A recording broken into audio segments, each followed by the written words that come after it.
So I'm back playing some more DayZ Standalone after playing a little bit last week. And I gotta say, I didn't really get into it that much last week. I just sort of hopped in a couple of different servers, seeing what's what, and I didn't really go into detail to see what they've got into the game after all these years. I mean, DayZ mod, for me personally, and I know for a lot of you, is still one of those best games that you remember playing years ago. But is DayZ Standalone really at this stage where you can go back and play it now? Is it still going to bring you back the same memories, the same sort of things that you've done all those years ago? And I gotta say, this is a good start to come up and see a pack of wolves fighting some zombies. So that's new, so that's kind of cool. So the way I've gone about this, I went 2 days on an official server, which is connected, hives, you can change servers, you keep your loot. It's kind of what DayZ mod was in the back in the old days, where the hives were connected and things like that. So the idea was that you'd have your base and you do your looting on a low population server, or maybe even an empty one, and then you'd play on a full server where you can have more fun, more action and things like that. And that was kind of the strategy back in those days, and I'm thinking it's probably going to go back to being the same now, where if you roam sort of empty servers or low population servers, you'll end up finding tons of bases and things like that with loot. But on the big ones, you're probably not going to see that much because it's going to be easy to break into. And when I mean easy, I mean bases that sort of in the game you can make walls. There is some sort of roof kit or something like that. I mean, you can make walls, that's for sure. So as long as you can lock down a barn, you can lock down a house or something like that, you can actually make doors, you can put locks on the doors, and you can actually secure something. You do have the tent, you have everything else that you remember from the old DayZ mod. The only problem is that they are really weak. There's a way for you to actually make a wooden wall, or wooden gate, and you can actually make like a corrugated fence. You can make it out of metal, but it takes like about a minute to break it down. It doesn't really take that long as you've got the right tool for the job, whether that be a sledgehammer, crowbar, hatchet, whatever it's going to be. It's not going to take very long for you to bust into somebody's base and take down his door and just sort of take his loot while he's offline. So when it comes to the official hive and the official servers, you do have the benefit of this game being a lot more about survival, a lot more about you managing your resources, managing how you sort of go about your base, taking care of the zombies, not making another noise because they'll attract others. Plus, if you start shooting randomly throughout towns, you'll attract more players. Once they see you, and if they're in your sights with a nice scope or something, they can take you down a lot easier. And you're not going to sort of help your situation in that respect that much. So you're going to be a little bit more stealthy. You're going to be farming in the woods again. Get a little farm going. Have a little tent placed down. You don't want to go into the cities because the towns have a lot of loot. People do farm those towns. And it's just a matter of you finding your perfect spot for it. But you will have more of a sort of element of survival to it. It sort of brings me back to that old DayZ feeling where I was kind of lost with the addition of the towns and cities and whatever they put into the game. I had no idea at some points where I were. I had to use the compass. I had to sort of look at a DayZ Chernarus Plus map. Okay, what's this? What's that? Where am I going this way? It sort of really brought me back into that stage where I was when I first played the DayZ mod. And it was really cool, and I definitely really enjoyed it. Now, this might not look a lot, but I have a little tent that I found. You've got a shovel. You've got a couple of things where as long as you've got a shovel and a couple of seeds on you, then you should be set for food. You shouldn't worry about it too much. You can plant. It grows fairly quickly within, say, 10 minutes real time. You'll have your food and everything. Your tent put in the woods. You can farm something. You can change your server. You can go back in, and you will get whatever loot you want. Now, loot's a little bit more scarce on the official server. Same thing with vehicles and everything like that. So it will take you a lot longer for you to get stuff done on the official servers.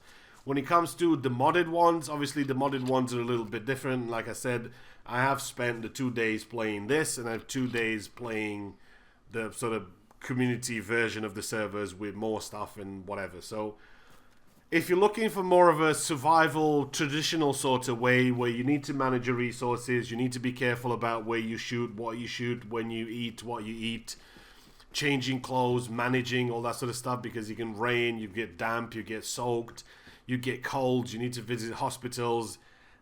DayZ standalone sort of regular servers, the official hive, it's for you. If that's kind of what you really want to do. If you're looking to PvP a lot more, if you're looking to build more, if you're looking to get into a bit more of a sort of war and things like that where it's a little bit more action, then you need to go into a modded server. Now, a modded server, like you just saw that barn 30 seconds ago, there was nothing in there. The only thing I had around that barn was a barrel. But this is a modded server now. You can see I have a tent inside here. I have the beginnings of electricity. I have a huge tent where I can store a lot of stuff. I have a running sort of water supply. I don't have to go and get water from anywhere. I can close this. There's key locks, keypads, all that sort of stuff on it. Plus, you have rules where each of those modded servers will have a set amount of rules what you could do with regards to raiding. Some of them will have the bases that you can't break into them. There'll be no way for you to actually even try to break into somebody's base because you can't break into it. Some will have rules that no raiding at night or something like that. So no raiding while somebody's offline. It's just a matter of your personal preference what sort of server you join. But as you can see, the difference between the modded server and the official server is pretty big. I mean, you've got a couple of cars, you've got all sorts of loot. You don't really struggle for loot on the modded servers.